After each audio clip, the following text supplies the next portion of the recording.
Hello, everyone. I've been doing a special week of live broadcast every day to answer some of the top questions that I'm most often asked.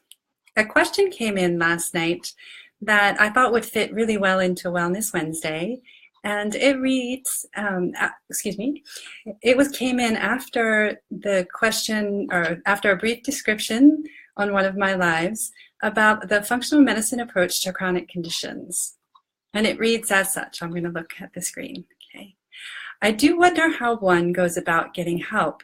My guess is that many who are looking for other options with regard to healthcare have used all of their tools in their toolbox and are drained, exhausted, frustrated, and broke. Where does one start, and what can be expected at the beginning? This question pulls at my heart because I know so many that are in the same position. I can think back to when I first started and the countless money and time and tears of frustration that I spent looking down many rabbit holes. So I really wanted to address it today as part of Wellness Wednesday and as well as part of this week of many questions.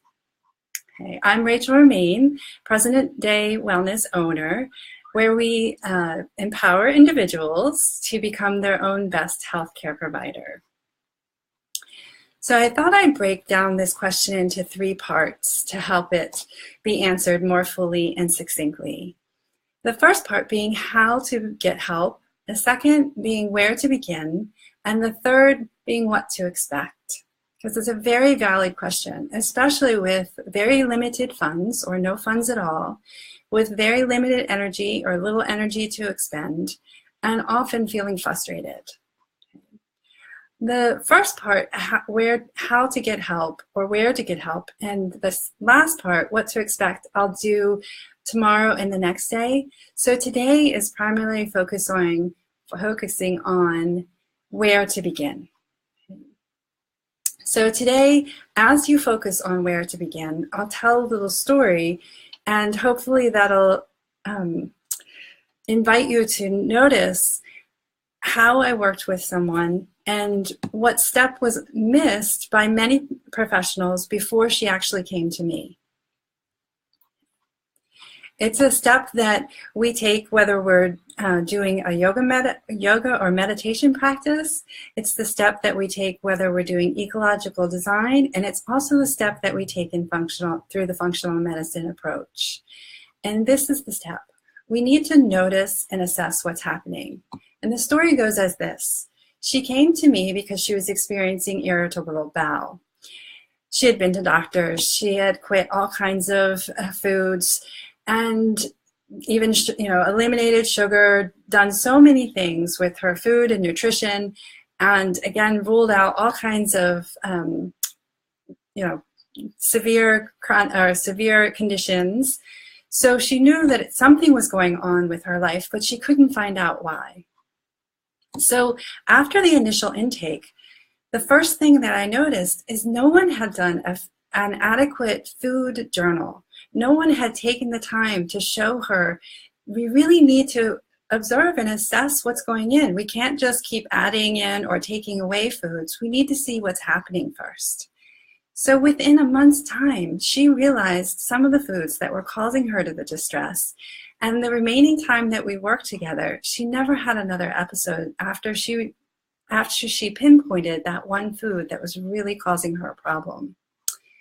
I'm not going to say that all symptoms and conditions can be solved this way and this easily, but I am going to say that this is really the first step. This is where to begin to track and assess and notice what's happening. Okay? Some of the things that you can notice are your symptoms.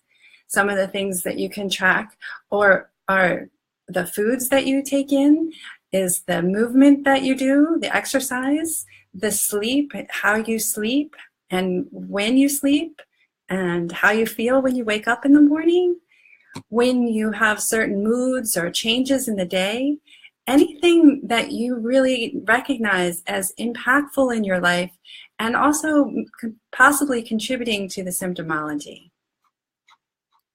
you may need someone to help you tease apart and break down what best questions to ask yourself. But you really can take this step yourself, because even if you went on to work with a professional, they would love to see this information. It would save you time, effort, and energy.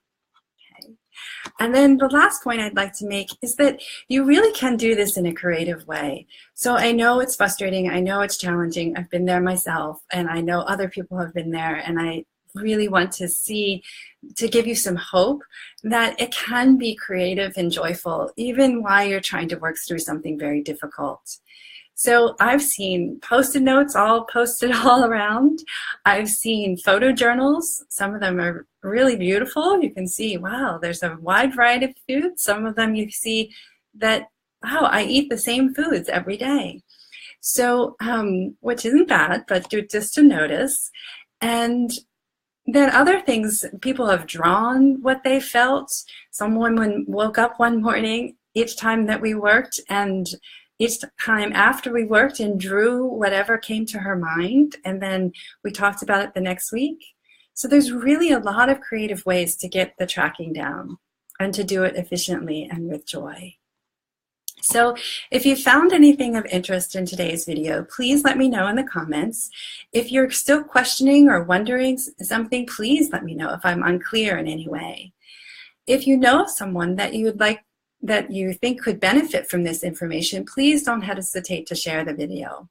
Okay, I'll see you tomorrow and the next day for those latter two questions, and carrying on to have Fun Friday on my personal page. And then after this week of many questions, we'll go back to the regularly planned just Wellness Wednesdays. But I'm always here, and I look forward to communicating with you. Bye-bye.